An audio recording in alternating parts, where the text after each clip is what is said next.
Bayangkan suatu malam yang tenang di atas Laut Merah. Angin laut berembus pelan, ombak berdebur pelan, dan langit dihiasi bintang seakan tak ada yang salah. Tapi di balik ketenangan itu, sebuah kekuatan mengintai. Kekuatan yang tak terlihat oleh mata telanjang, namun selalu waspada dan siap menyalakan neraka. Di tengah gelapnya malam, kapal-kapal perang Amerika Serikat meluncur seperti bayangan hantu. Mereka tak mengeluarkan suara keras, tapi membawa sistem senjata paling canggih di dunia. Laut itu tenang bukan karena damai, tapi karena semua pihak tahu siapapun yang mengganggu akan menghadapi murka teknologi tempur generasi terbaru. Ini bukan perang seperti di film-film lama. Ini adalah perang dalam bentuk yang paling dingin, paling cepat, dan paling mematikan. Tanggal 22 Maret 2025 menjadi titik balik. Di udara, sebuah jet tempur F-16 Fighting Falcon milik Angkatan Udara Amerika Serikat sedang melayang dengan tenang dalam patroli rutin. Namun dalam hitungan detik, situasi berubah drastis. Di dalam kokpit, alarm peringatan menyala merah. Radar lock-on terdeteksi, tanda bahwa sebuah rudal telah mengunci jet itu sebagai target. Pilotnya, seorang veteran dengan ratusan jam tempur, langsung tahu ini bukan latihan. Ia menarik tuas, mengubah arah penerbangan, sambil melepaskan flare untuk mengelabui rudal berpemandu panas. Tapi belum sempat bernapas lega, dua rudal tambahan muncul di radar. Mereka bukan lagi dalam mode pelacakan. Mereka sudah diluncurkan. 3 rudal sekaligus, semuanya berasal dari wilayah darat Yaman yang dikuasai oleh kelompok bersenjata Houthi. Jet yang awalnya hanya bertugas mengawasi, kini jadi target perburuan mematikan.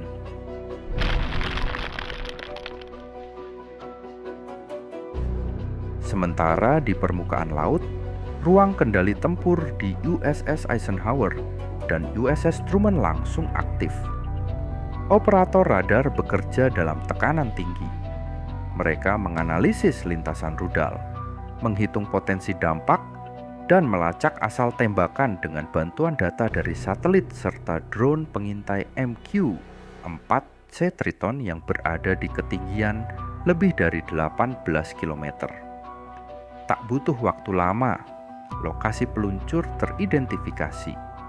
Lebih dari itu, sistem analisis prediktif bahkan menunjukkan dari mana pasokan rudal itu berasal dan siapa saja yang terlibat dalam logistiknya. Keunggulan Amerika Serikat bukan hanya pada senjatanya, tapi pada kemampuannya memadukan data real-time, AI tempur, dan kecerdasan satelit dalam satu keputusan cepat dan presisi tinggi. Perintah balasan langsung dikeluarkan. Tidak ada keraguan, tidak ada perdebatan panjang. Siapapun yang berani menargetkan pesawat AS harus siap menerima akibatnya. Kapal perusak USS Labuan dan USS Gravely membuka palka peluncur vertikal. Rudal Tomahawk diluncurkan satu demi satu, membelah malam dengan suara yang memekakkan. Mereka membawa hulu ledak presisi, diarahkan ke titik peluncur rudal dan pusat kendali milik Houthi.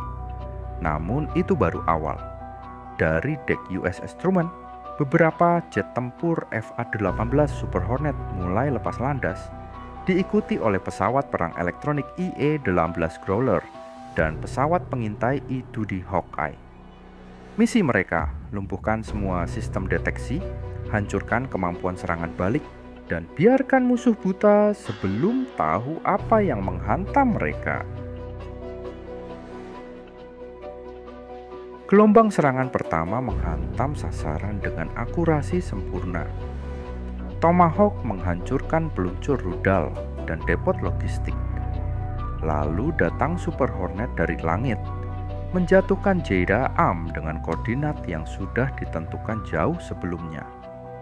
Ledakan yang ditimbulkan bukan hanya menghancurkan fisik target, tapi juga memutus moral dan komunikasi musuh.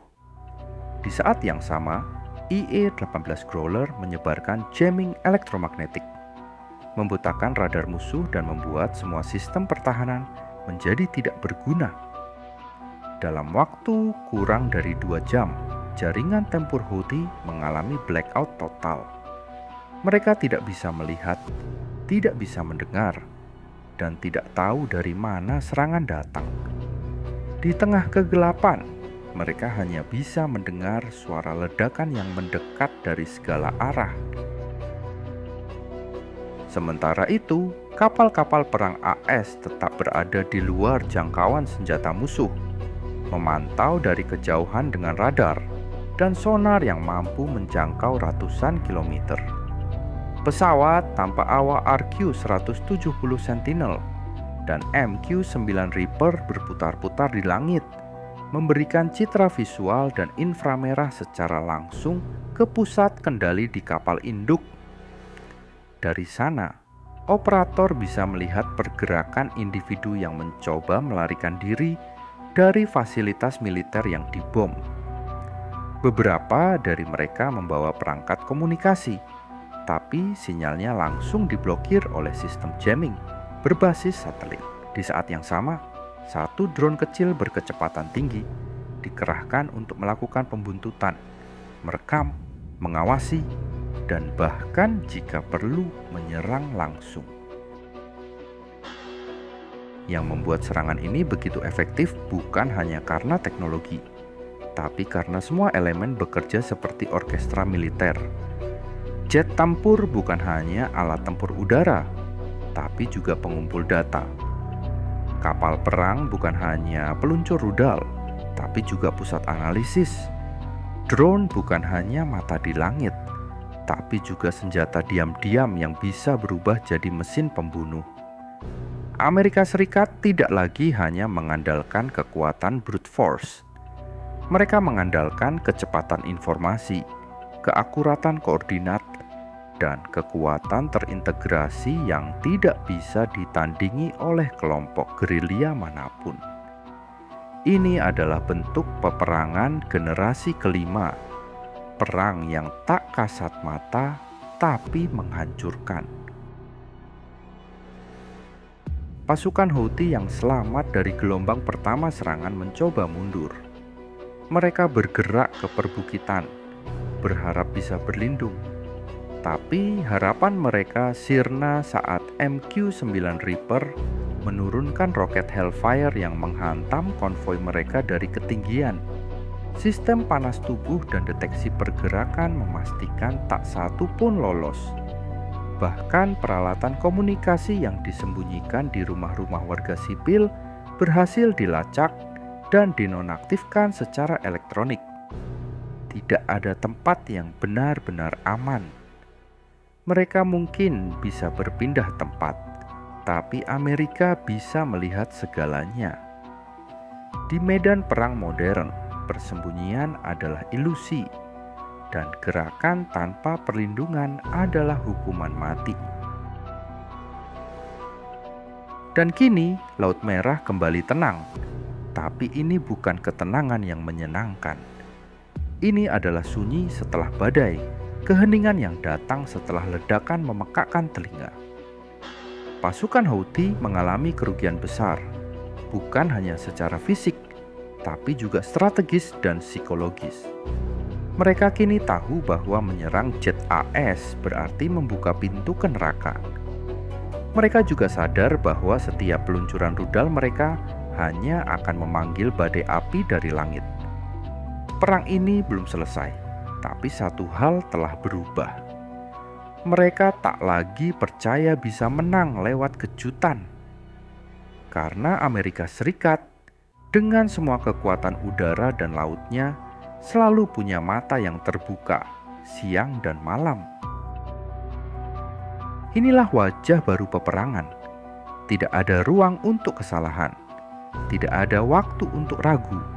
Hanya ada presisi, kecepatan, dan kekuatan yang siap meledak dalam hitungan detik. Ini adalah pesan yang jelas. Jika kamu mencoba menembak Amerika, kamu harus siap kehilangan segalanya, bahkan sebelum pelurumu mencapai sasaran. Karena balasan dari langit akan datang, dan saat datang tidak ada tempat untuk bersembunyi. Kalau kamu suka dengan kisah ini dan ingin tahu lebih banyak tentang bagaimana dunia berubah lewat teknologi tempur, jangan lupa like, subscribe, dan aktifkan loncengnya. Tulis juga pendapatmu di kolom komentar. Apakah kamu mendukung respons cepat seperti ini? Atau menurutmu ada cara lain untuk menghentikan konflik tanpa menggunakan kekuatan brutal? Sampai jumpa di video berikutnya. Dan ingat, di dunia seperti ini, perdamaian bukan didapat dari perjanjian, tapi dari kekuatan yang membuat musuh berpikir dua kali sebelum menarik pelatuk. Salam sehat dari kami, Jejak Tekno.